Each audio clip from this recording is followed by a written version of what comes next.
Hello students, कैसे हैं आप। तो पिछली क्लास में हमने एप्लीकेशन ऑफ ट्रिग्नोमेट्री का चैप्टर खत्म किया था। तो चलिए आज हम chapter number 7 coordinate geometry start करते हैं। उसमें कुछ बेसिक बातें समझनी है, उसके बाद ही हम कुछ क्वेश्चन आंसर कर पाएंगे। तो पहले देख लेते हैं properties of various types of quadrilateral. कुछ जो क्वाड्रिलेटरल्स होते हैं उसके अंदर कुछ प्रॉपर्टीज होती हैं। क्या क्या होती हैं? A quadrilateral is a parallelogram if its opposite sides are equal. Quadrilateral parallelogram तब होता है जब उसकी अपोजिट साइड्स इक्वल होंगी। A quadrilateral is a rhombus. A quadrilateral is a rhombus if all its sides are equal and diagonals are not equal. Diagonals are not equal. यानी कि quadrilateral rhombus तब कहलाएगा जब उसकी सारी साइड्स इक्वल होती हैं मगर उसके डायगोनल्स इक्वल नहीं होंगे, तब वो रोम्बस कहलाएगा। अ quadrilateral is a rectangle if its opposite sides are equal. If opposite sides are equal and diagonals are also equal. यानी कि एक क्वाड्रेटल रेक्टेंगल तब होता है जब उसकी अपोजिट साइड्स इक्वल होती हैं और उसके डायगोनल्स भी इक्वल होते हैं। अब parallelogram a quadrilateral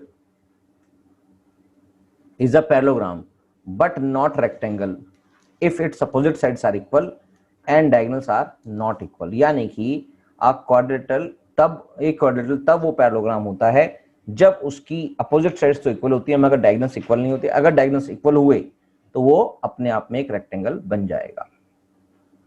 a quadrilateral is a square if its all sides are equal and diagonals are also equal. यानी कि वो एक स्क्वायर हो जाएगा अगर उसकी सारी साइड्स इक्वल होंगी और डायगोनल्स भी इक्वल होंगे। A quadrilateral is a rhombus but not a square if its all sides are equal and the diagonals are not equal. और अगर उसकी सारी साइड्स इक्वल तो होंगी मगर डायगोनल्स इक्वल नहीं होंगे तो वो एक रोम्बस कहलाएगा। तो ये सारी बातें आपको कोऑर्डिनेट ज्योमेट्री में काम आएंगी।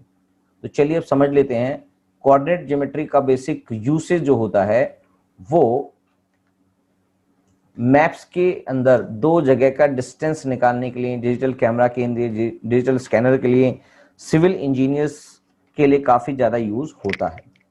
तो कोऑर्डिनेट ज्योमेट्री के अंदर बेसिकली आपको कार्टेशियन प्लेन को समझना पड़ेगा और कार्टेशियन प्लेन के अंदर आपके पास पता है ग्राफ होता है और ग्राफ के अंदर आपके पास 4 क्वाड्रेंट्स होते हैं, quadrant first, quadrant second, quadrant third and quadrant fourth. Quadrant first के जो कोऑर्डिनेट्स होते हैं वो दोनों एक्स और वाई की जगह पे, मतलब एक्स और वाई होते हैं सभी में कोऑर्डिनेट्स, दो कोऑर्डिनेट्स होते हैं। एक्स कोऑर्डिनेट पहले लिखा जाता है और वाई कोऑर्डिनेट बाद में लिखा जाता है। तो यहां पर दोनों कोऑर्डिनेट्स प्लस प्लस होंगे और एक्स कोऑर्डिनेट और वाई कोऑर्डिनेट, ये भी एक्स कोऑर्डिनेट और वाई कोऑर्डिनेट, एक्स कोऑर्डिनेट हमेशा पहले लिखा जाएगा और वाई कोऑर्डिनेट बाद में लिखा जाएगा। तो सेकंड कोऑर्डिनेट के अंदर पहला कोऑर्डिनेट जो होता है वो माइनस का होता है और दूसरा प्लस का होता है। ऐसे थर्ड क्वाड्रेंट में दोनों कोऑर्डिनेट्स माइनस माइनस के होते हैं और फोर्थ क्वाड्रेंट के अंदर एक्स कोऑर्डिनेट प्लस का होता है और वाई कोऑर्डिनेट माइनस का होता है। क्या ये बातें समझ में आ गई? हाँ सर, समझ में आ गई है। अब इसमें एक बात और है, एग्जाम्पल के तौर पे हम एक पॉइंट ले लेते हैं जो कहीं पर भी फर्स्ट क्वाड्रेंट में अगर है और इसकी जो इसके जो कोऑर्डिनेट्स हैं जो वो 3 और 2 है। जो 3 है वो एक्स कोऑर्डिनेट्स कहलाएगा और जो 2 है वो वाई कोऑर्डिनेट्स कहलाएगा। क्या ये बातें समझ में आ गई? हाँ सर, समझ में आ गई। तो जो 3 है एक्चुअली वो क्या है? एक्स एक्सिस पर एक परपेंडिकुलर डिस्टेंस, जो वाई एक्सिस पर ये वाई एक्सिस आपको दिखाई दे रहा है, इस वाई एक्सिस पर एक परपेंडिकुलर डिस्टेंस है उस पॉइंट तक का, उसी को बोलते हैं एक्स डिस्टेंस।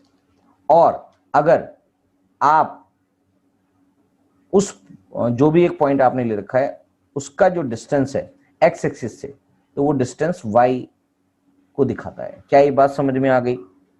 तो बस यही बात हम लिख देते हैं, the distance of a point from the Y axis is called its X coordinates और एब्सिसा।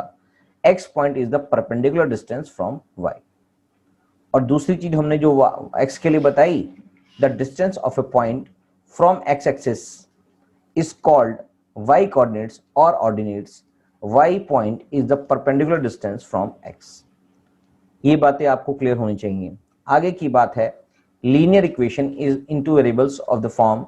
जो लीनियर इक्वेशन होता है वो हमेशा ये स्टैंडर्ड फॉर्मेट होता है ax plus B Y plus C equals to 0, और उसका ग्राफ हमेशा एक स्ट्रेट लाइन दिखाई देगा।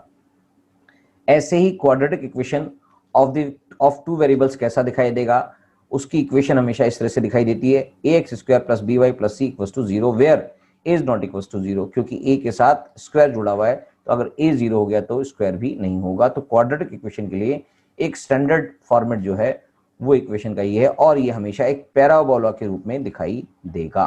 पैराबोला का मतलब होता है वो इस तरह से दिखाई देगा। अगर मैं इसको यहाँ पर दिखा दूं आपको, पैराबोला का मतलब ऐसे दिखाई देगा।